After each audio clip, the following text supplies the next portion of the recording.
Los avestruces son sin duda unas de las aves más curiosas de la actualidad y, además, lejos de ser extraños o exóticos animales, están relativamente presentes en nuestra cultura.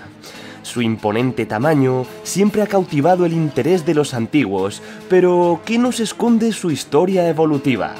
Quédate con nosotros para descubrirlo.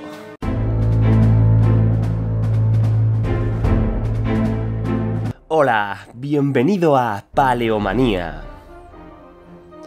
Los avestruces, a diferencia de la mayoría de las aves actuales, se clasifican en el clado Paleoagnathe, junto con casuarios, kiwis o tinamúes, así como grupos extintos como los litornítidos. No obstante, en este vídeo no indagaremos acerca del origen de las misteriosas aves paleoagnatas, sino que nos centraremos en los avestruces y sus parientes más próximos, es decir, en los strutioniformes.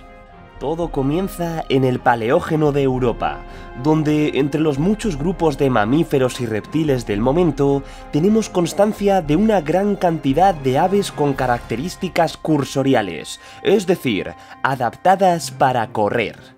Muchas de ellas, además, habrían perdido la capacidad de volar en favor de su nuevo modo de vida terrestre, y algunas incluso habrían alcanzado dimensiones monstruosas, como las especies del género Gastornis. No obstante, nuestros protagonistas en este vídeo serán unas aves un poco más discretas. Entre las aves cursoriales del Paleógeno europeo encontramos a los paleotítidos, entre los que destaca la especie Paleotis weigelti, procedente del conocido yacimiento alemán de Messel. Clasificar correctamente a estas aves muchas veces es complicado, ya que sus restos suelen estar muy fragmentados. Por ejemplo, Paleotis inicialmente se describió como un pariente de las avutardas, posteriormente como un ancestro de las grullas y finalmente se relacionó con los avestruces. Algo parecido también ocurrió con los eogrúidos, un gran grupo de aves cursoriales del Cenozoico, que inicialmente se consideraron cercanos a las grullas, pero actualmente se entienden como primos lejanos de los avestruces. Ciertos caracteres, como la reducida cresta del topectoral de géneros como Ergilornis, sugieren que quizá los eogrúidos ya hubiesen perdido la capacidad de volar, pues esta proyección ósea del húmero es uno de los puntos de anclaje de los músculos de las alas. Estos eogrúidos tuvieron un gran éxito en Eurasia, tal y como nos muestran géneros como Ergilornis o Sonogrus, procedentes del Eoceno y Oligoceno de Mongolia. No obstante, sería durante el Mioceno tardío cuando estas aves alcanzarían su máxima diversidad. En Irán y Ucrania aparecerá el género Urmiornis, y el género Amphipelargus llegará hasta Grecia y alguna de sus islas. No obstante, dejemos de lado a los eogrúidos y acerquémonos más a los avestruces. Uno de los rasgos más distintivos de estos animales son sus extraños pies. Buena parte de las aves actuales son anisodáctilas, es decir, sus pies poseen 4 dedos funcionales en los que el primero de ellos, el conocido como hallux, apunta hacia atrás. Este carácter es muy útil para asirse a las ramas de los árboles, pero llega a ser un impedimento para desplazarse a gran velocidad por tierra. Y por esta razón, las aves corredoras suelen ser tridáctilas, con un hallux que deja de ser funcional. No obstante, los avestruces han ido mucho más allá, pues tan solo apoyan en el suelo los dedos 3 y 4, es decir, son didáctilos. Esto nos recuerda a la evolución de los caballos, en la que, según las subsecuentes especies fueron adquiriendo un mayor tamaño y adaptándose a las abiertas llanuras, fueron también perdiendo dedos funcionales. Unas mismas presiones evolutivas pueden estar detrás de esta curiosa convergencia entre équidos y avestruces. Ya en el Mioceno temprano africano aparecerán las primeras especies del género de los avestruces, como el grácil Strutiocopensi, de Namibia. Además, a lo largo del Mioceno, estos avestruces tempranos comenzarán a extenderse por el planeta.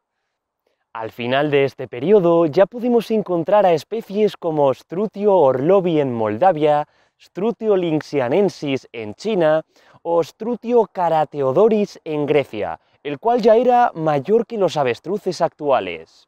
No obstante, si queremos ver grandes tamaños, tendremos que avanzar un poco más en el tiempo. En el Pleistoceno temprano del este de Europa, hace unos 1,8 millones de años, el suelo temblaría ante las pisadas de unas de las aves más grandes de todos los tiempos. Hablamos de Pachystrutio pannonicus, procedente de Hungría, y de Pachystrutio odmanicensis, de más al este, las cuales quizá incluso sean una misma especie. A partir de un fémur hallado en una cueva de la península de Crimea, se ha llegado a que Pachystrutio odmanicensis podría alcanzar pesos del orden de 450 kilogramos. Para que nos hagamos una idea, los avestruces actuales suelen pesar entre 70 y 120 kilos, y como mucho, algunos ejemplares excepcionalmente grandes pueden alcanzar los 150 kilogramos.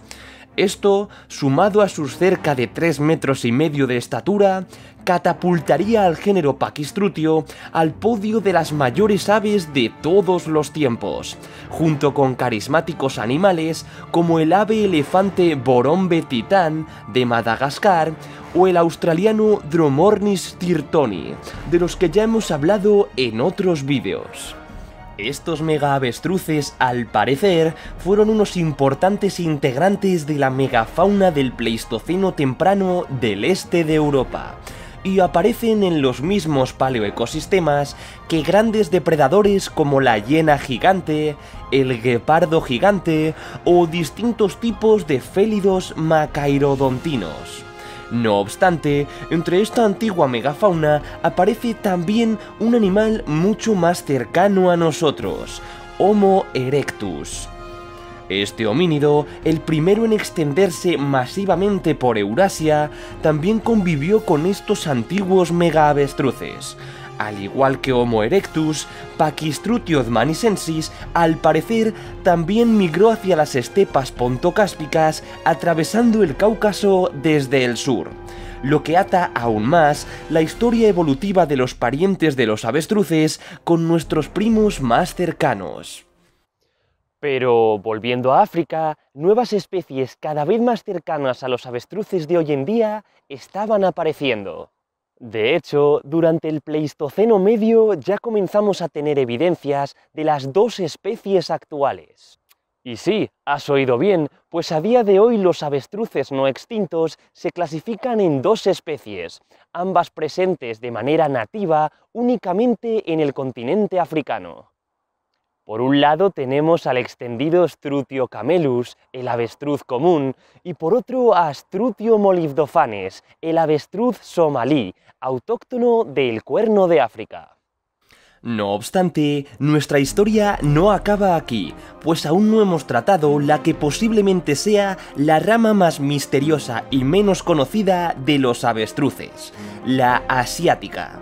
Durante el Pleistoceno temprano hay evidencia de gigantescas aves afines a Pachystrutio en la cuenca de Nihewan, en China, pero no nos estamos refiriendo a estos animales, sino a especies mucho más recientes.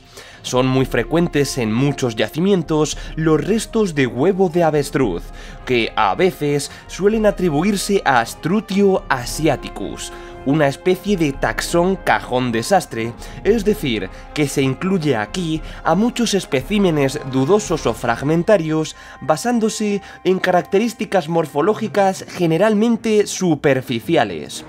Pero tampoco nos estamos refiriendo exactamente a esto. En el Pleistoceno final de Mongolia y el norte de China, en las extensas estepas de mamut, tenemos constancia de la especie Strutio andersoni, un ave que podría superar los 250 kilogramos de peso. Además, hace unos 25.000 años también pareció haber avestruces en el subcontinente indio, tal y como nos muestran las cáscaras de los huevos que estos dejaron. Por si fuera poco, ciertas evidencias también de cáscaras de huevo nos revelan que alguno de estos avestruces asiáticos aún estaba presente hace unos 8.000 años en la meseta mongola, llegando a sobrevivir hasta bien avanzado el Holoceno. Tal y como hemos visto, hasta hace no mucho tiempo los avestruces estaban mucho más extendidos por el mundo que en la actualidad. Pero es que aún hay más, pues hasta el siglo pasado existía aún la subespecie Strutio camelus syriacus, el avestruz árabe, que llegó a estar extendida por la península arábiga y Oriente Medio. Incluso los avestruces, unos de los pocos miembros exitosos de la megafauna salvaje actual, tuvieron un pasado mucho más glorioso. Como siempre, os dejo un pequeño esquema resumen de este vídeo. Dadle a me gusta si os gustó y suscribíos para no perderos nada del apasionante mundo de la prehistoria. También podéis apoyarnos en Patreon para que podamos hacer más vídeos como este y disfrutar de contenido exclusivo. ¡Hasta pronto!